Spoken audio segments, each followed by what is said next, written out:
কই তুমি আমার বউ হয়ে পালিয়ে এসে অন্য ছেলেকে বিয়ে করছো? আমি ওকে ছাড়া বাঁচবো না স্বামী। ঠিক আছে, ওকে ডাকো। ও ঝিঙা বেরিয়ে এসো তো।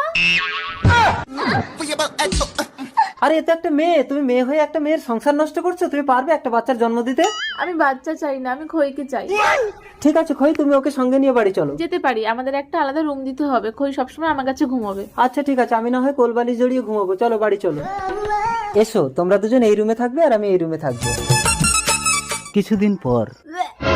কি হলো ঝিঙা, তুমি বমি করছো কেন? দেখি দেখি, তোমার পেটে তো বাচ্চা। আমি না, তোমার জন্য আমি পুরুষের সঙ্গ ছাড়লাম আর তুমি পরপুরুষের সঙ্গ ধরেছো। বলো কার সাথে কি করেছো? বলবে না তো? আমি ল্যাংড়া বাবার কাছে গিয়ে কালো জাদু করে সব জেনে নেবো। ওই না বাবা, আমার বউ চলে গেছে। তোমাকে এত টাকা দিলাম, আমার বউকে আনতে পারলে না? এই কচু, কচু না, সবাই আমাকে কচু দা বলে ডাকে। আমি সাধু হয়েছি কেন বলতো? কেন? আমার বউ চলে গেছে বলে। আজ থেকে পিস্তল ছেড়ে দুজনে মিলে